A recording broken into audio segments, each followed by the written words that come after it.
Hey guys, Derek from DNK Reptiles. I wanted to bring you guys another video. So I'm actually going to be doing a two-part series on the general setup of a ball python and how to care for it. Just getting started, as well as some of the cost associated with having a ball python. That will be video number 2. So today we're going to talk about the general setup. If you're just getting a ball python, some of the things that you'll need to be able to take care of that ball python, as well as a couple of different housing options that you can do for your ball python. I'm also going to talk in video number 2 about the cost of all this stuff. Me being a new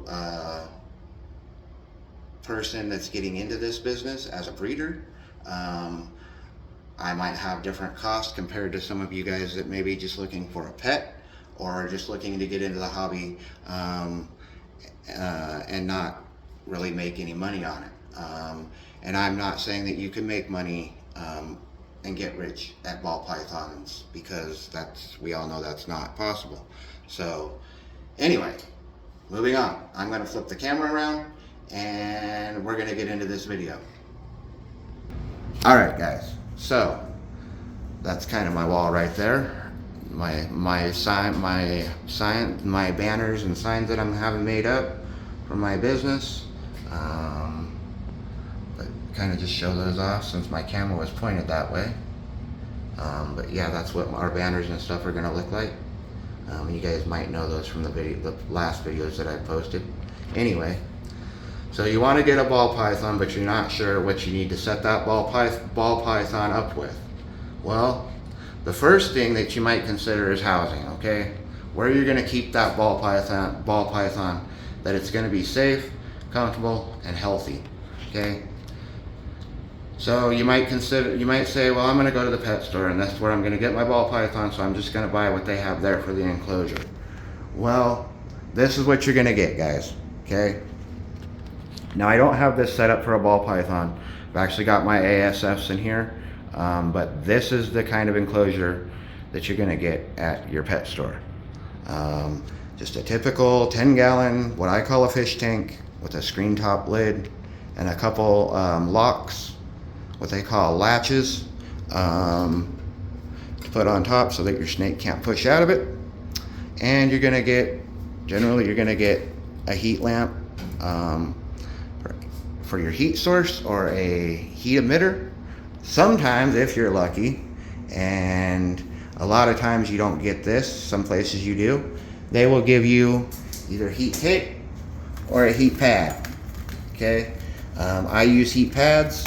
You can get these, like I said, at your pet stores. You can get these on Amazon. Pretty much anywhere that sells reptiles, you can get them. These are another heat source besides the heat lamp that I showed you. We consider these belly heat, and those heat lamps will be considered ambient heat because you're heating the top of the snake with a heat lamp and not the belly. A ball python, they need belly heat, so that's why we use a pad or we use heat tape. Now when we're using these things, guys, especially a heat pad or heat tape, you want to have a way to regulate how hot this pad is getting, okay? You don't want to just put your ball python on one of these and plug this into the wall. You're gonna it's a fire hazard, guys. You're either gonna have a fire or you're gonna burn your snake, okay? I'm sure you've all seen videos out there of the horrible things that people have done by not regulating their heat source, okay? So make sure that you regulate your heat source. I will also put in this video the thermostat that we're using, where you can get that thermostat. But first, let me show you guys the enclosures. As I said, you need an enclosure. So back to the glass tank. I personally do not recommend these. These are super hard to maintain heat and humidity in. Two key ingredients for ball pythons is heat and humidity. And if you're going to keep ball pythons, those are two things that you need to worry about. So, I do not recommend a glass enclosure. What I will recommend, and what I do recommend to most people, especially for hatchlings, adult snakes seem to do okay in glass enclosures. As long as you, like I said, you can maintain the heat and humidity and you can keep it maintained. They are very hard to do that with. So I recommend something like this here. This is a general plastic shoebox, $5 to $10 at Walmart or dollar store. As you can see, I popped some holes, both ends of it, and it's got holes in the lid, and the lid locks. It locks down so that the snake can't pop it open. I put hatchlings in that. I would put a hatchling in that, or maybe a snake that's a hatchling that I'm growing up. But generally, that's what I keep my snakes in, guys, is a tub or a shoebox plastic tote. Again, $5 or $10 DIY at Walmart or any kind of store that sells those. Easy setup. And as I told you guys when I was showing you the heating source, you want something to regulate that heating source, you want to pick up one of these. Okay, this is a heat map thermostat. You can get these on Amazon for about 20 bucks, and easy to set up, easy to control, and you really can't go wrong with it, guys. I mean, there are better ones out there. They have Herbstats, and they have other ones out there that you can regulate multiple enclosures with. But if you're just starting out like I am, definitely consider or recommend getting one of these if you don't want to spend a lot of money. And I'll show you the actual thermostat here in just a second. But again, you can get these on Amazon for about 20 bucks. I got mine ordered and I got it within about 2 days. So very inexpensive and a cheap way to regulate your heat source, because you definitely want to regulate the heat source, guys. So let me show you what actually comes in that box and how to work that, okay? So if you come over here, this is what you're going to get in that box, guys, okay? This is the thermostat that comes in that box. So you have your controls up and down with your heat, and you have your set button up there that you can set it with. I set all mine at about 94. With these guys, with these thermostats, guys, you're gonna have to play with it a little bit to get it exactly where you want it, and that's where the heat gun that I'll show you in a minute is gonna come in handy, so that you can regulate that stuff, as well as the gauges that you keep inside to regulate your humidity and heat, which I'll show you. So anyway, this is the thermostat that I showed the box of, guys. You can get these on Amazon again for about 20 bucks. You take this, you plug your heat source into this, you run this probe down to your heat source, either inside the enclosure on the heat source or on the bottom of the enclosure on the heat source, and this regulates the temperature. You can set this to any temperature that you desire, and it will heat up to that temperature, and then once it hits that temperature, it'll kick it off and cool it down until it reaches that temperature again. Very important when keeping a ball python, guys. You definitely need to regulate your heat source. So inexpensive, cheap, and you can get them on Amazon for about 20 bucks. All right, guys. The next thing I'm going to show you is how to regulate, a way to regulate your temperature inside your enclosure. We went and got ours from Walmart. As you can see here, these were probably like 9 or 10 bucks, cheap. This regulates the humidity inside my enclosures and the temperature inside my enclosure. Not only that, it tells me what the high humidity was and what the low got to as far as humidity and temperature.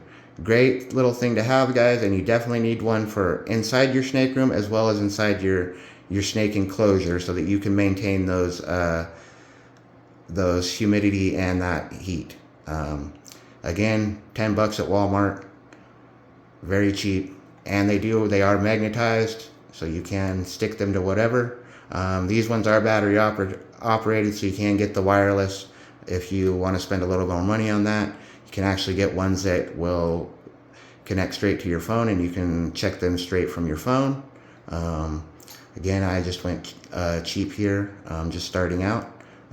So just went cheap, and these are what I got. So this is how I regulate my humidity and my temperature inside my enclosures as well as inside my snake room. Definitely a must when having a ball python, guys. So I'm gonna put that back in my enclosure. Close that up. Show you guys my enclosures. Like I said, I used the plastic bins. These guys here are all hatchlings. And these all have the locking lids. Like I say, these all lock down. If you come over here, I've actually got 2 tubs that have a little different locking mechanism. These are the kinds that I would recommend for a bigger snake. As you can see, I've got a bigger snake in this tub here. This is a hatchling. It'll go back on that rack. But this is what is recommended, guys. You want either 2 of these you want 2 of these or 4 of these, especially for your bigger snakes if you're going to do it this way, because they will push out and they will get out, and then you're going, where's my snake? So definitely make sure that if you're going to do it this way, that you properly vent it by putting some holes in there like you see there, and make sure that it locks down correctly so that your snake can't get out of it. So kind of what I keep my snakes in, but like I said, I also have my glass enclosures that I keep my ASF rats in. Those are the 2 10-gallons that I have for my feeder rats and my ASF collection. And then I've also got a female ball python set up in one of these enclosures. Now, guys, I do recommend these if you wanted to go with something like this. Again, this is glass, so they don't keep the humidity and the heat very well. But this is better than these as far as socializing your snake, because you're not reaching in over the top of your snake in one of these, whereas you are in one of these. Okay, so I definitely recommend, if you're going to do glass enclosures, you get something like this. This costed me, this tank here was about 200 bucks. I bought this from our local pet store. Again, it opens from the front, as you can see. But it also has access on the top, a screen top like the 10-gallon does. This one has the locks up here that you can lock it down with. I do have this tin foil to keep my humidity and my heat in. So that's why the tin foil is there. But this is something that I would recommend, guys, if you wanted to start out in something like this. Again, I do have both this and the plastic tubs that I keep in.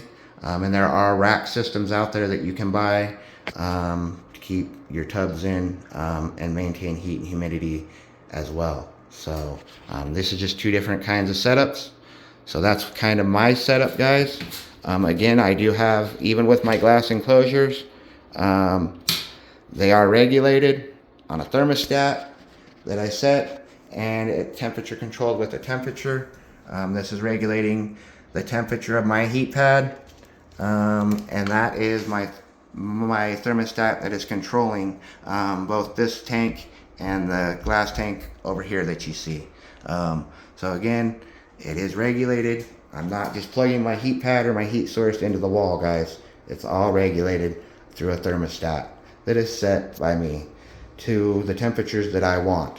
And it only gets to that temperature before it shuts off. So definitely regulate even in glass closures, guys. With glass enclosures, the same method of putting your heat source applies. You put them underneath. You don't want to put those inside, guys, underneath the substrate. You put them underneath your tank, guys, underneath here, okay? Don't put it inside the tank. You can put your probe inside if you want on a glass enclosure so that you know what it is inside, but I definitely recommend putting your heat pad underneath your glass enclosure or your tub. Some people with tubs, they like to put if you do the heat tape, you can put it on the sides, but with ball pythons, it's recommended that they have the belly heat. So you really don't need the the top heat with a ball python, as long as you can maintain the heat inside the enclosure. So all right, so as far as maintaining the heat, guys, because you want that hot side at 90, you want your cool side between 75 and 80 degrees. You can go, it can be, the cool side can go up to about 85 and be okay, but you want to maintain it around 70, between 75 and 80 degrees on your cool side, and between 90 and 91 on your hot side, or 92. It all depends on your thermostat. Again, make sure that you're regulating it, guys. But as far as control, seeing what your temps are, besides just the gauge, guys, that you put inside of your enclosure, as you see in the back of this one here, you want to get a heat gun. Looks like this. You can get these on Amazon, and they're probably 20 bucks, guys. This is going to regulate my cool side of my tank. Okay, so the cool side of that tank right now is at 80, and it's also going to regulate the hot side of my tank. Okay, so I'm knowing all the time when I come down here, I'm looking and seeing what those temperatures are. For ball pythons, it is very important that you maintain the humidity and the heat, guys, because they will die or get sick, get respiratory issues and stuff if you don't maintain those things. As well as cleaning out your enclosure, guys. Substrate, you know, you can get coconut husk like what I have right here, coconut chip husk. They have different kinds of ReptiChip that you can get that maintains humidity. All that stuff's important when you're setting up your enclosure, guys. Anything that's going to maintain humidity, especially in a glass enclosure. You want the best substrate you can get that's going to maintain the humidity, because it is very, very hard to maintain that stuff in a glass enclosure, guys. Super hard. So again, I recommend getting a heat gun as well as a thermostat of some sort so that you can regulate your hot and cool sides, guys. It's a must. All right. The tub, I recommend getting, for a beginner, if you're going to get a hatchling, but definitely go with the tub. Again, I'm not sponsored to sponsor any tubs, any kind of rack systems, anything like that, but I would definitely start my hatchlings in a tub, guys. They maintain the heat and the humidity way better than a glass enclosure. Okay, so I'm going to flip this back around. I'm going to talk about a few more things, and I'm going to get out of here. All right, guys. So, again, this video, these next two videos are aimed at the people maybe just coming into the business or thinking about getting a snake as a pet or as a hobby. These next two videos are kind of to help them out. Other things going on, I do have my 23-24 pairings, which I'll be going over probably Saturday or Sunday when I do my unboxing. Not sure when I'm going to do that yet. Also, please make sure that you guys like and subscribe. If you like what you're seeing in our videos, it helps us out, helps us get monetized, guys. So definitely make sure you hit that like and subscribe button, as well as share the video if you have somebody that might like or is thinking about coming into this. We're trying to be as transparent as we can, as well as educate you guys and help you guys learn about these reptiles that we keep. So definitely like and subscribe, as well as share. You can leave your comments in the comment box below. I will answer those as soon as possible. I'm going to start doing feeding updates because I feed on Saturday. I'm going to start putting out feeding updates on Monday nights, how my feedings went. I'm going to do live feeding videos on Saturday. If you watch my videos before, you know that I feed live because it is more cost effective for me at this point. So I'm going to be putting out some live feeding videos on Saturdays. I'll probably do the unboxing, the unboxing videos and the other stuff on Friday night. That way I can do my feeding videos on Saturday and my feeding update video on Monday. Again, my future pairings, I do have those planned, and I will go over those probably Friday night when I do my unboxing, or even Monday. If you watched our videos before, you know that we were looking at becoming a LLC. We did get approved to be an LLC, so we are actually official as D&K Reptiles LLC. For those of you that are watching our videos, that's another thing that's going on. But other than that, guys, that's all I got. Again, video number 2 of this series will be the cost of setup, kind of where we're at with our cost right now, that kind of thing. Not sure when the second part of this is going to go out, so make sure that you guys stay tuned for that. And I will see you guys on Saturday. Peace.